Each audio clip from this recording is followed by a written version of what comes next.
افتخار احمد چاچا پرون یو ډیر عجیبه بیان جاری کړی دی په ناقص پرفارمنس باندې ته پرون پوښتنه وشو د چې کوم بیان ورکړی دی یا خو د ما خیال د سره د کرکټ نالج نشته دی ځکه د چې دا کومې خبرې کړي داسې خبرې خو داسې کس کوي چې لکه چا سره د کرکټ بیخي نالج وي نه ځان ته ټیلنډر کلاډي ویلي دي زه ټیلنډر کلاډي یم زه میډل آرډر کلاډي نه یم زه فینیشر نه یم بلکې زه ټیلنډر کلاډي یم اوس ټیلنډر کم کلاډیانی فینیشر کم کلاډیانی میډل آرډر کم کلاډیانی په هغې باندې په دې ویډیو کې خبره کوو تاسو خپل وایي چې دا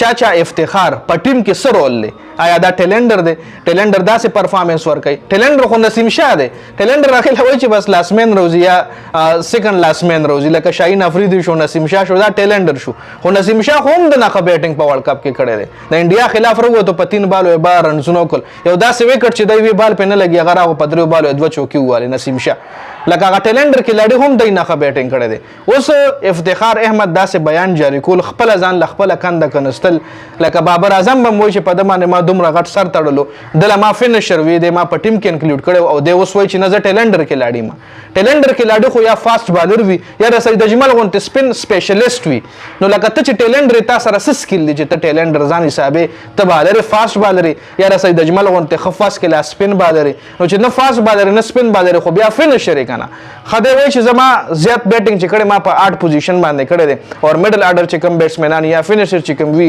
4-5 باندې بیټنګ کوي نو تر اوسه پورې 84 میچونه د کړي 84 میچونو کې د چې بیټنګ کړی هغه 4 نواله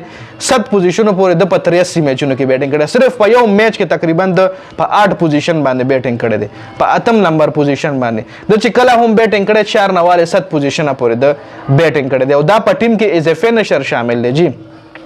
لکه د بیټنګ اکثر راشي 15 اوور 16 اوور دی به زی دی به هیټ کوي دی به پاکستان له یو بیک ټوټل ورکوي څنګه چې آصف علي وو لکه فینیشر چې مثال دی چې هغه رنز چې کوم دی اکسیلریټ کی که ټیم مشکل کی وي بیا ډیفنس یوزي او که ټیم ښه سکور کړی وي نو بیا دی لاړ شي دی چکینې مې وایي میچ فینش کی اخره پورې ولاړ ذمه دارۍ سره میډل آرډر کار دا وي چې دی په میډل آرډر کې راشي د سچویشن حساب سره گیم کوي که سکور ښه روان وي د هم سکور ښه کنټینیو ښه روان کړي وي که چېرې پریشر کې وي نو دی لږ ډیفنس یو لګیا وي د میډل آرډر بیټسمین کار دا وي او که نه ټاپ آرډر اوپنرانو یا ون ډاون ولا ښه سټارټ ورکړي وي نو بیا میډل آرډر هم د فینیشر غوندې هیټینګ کوي خو نه چې دی وایي چې زه فینیشر هم نه یم زه دغه هم نه یم میډل آرډر هم نه یم زه ټیلنډر یم جي نو اوس د خپله دا بیان جاری کړی چې ډېر د تنقید ښکار جوړ شوی په دې خپل بیان باندې نو تاسو هم په کمنټ کې ماله ووایئ چې آیا چاچا افتخار ټیلنډر کلاډي دی او ټیلنډر کلاډي خو تاسو لمه وي خو یا فاسټ بالر وي سپیشلیسټ وي یا سپین سپیشلیسټ وي څنګه چې سید اجمل نوم د لمه وایي سید اجمل نه پس بیا داسې دغه ټیلنډر نه دی راغلی چې سپین بالر سپیشلیسټ وي لکه نواز خبره که زه وکړم نو نواز هم آلراونډر دی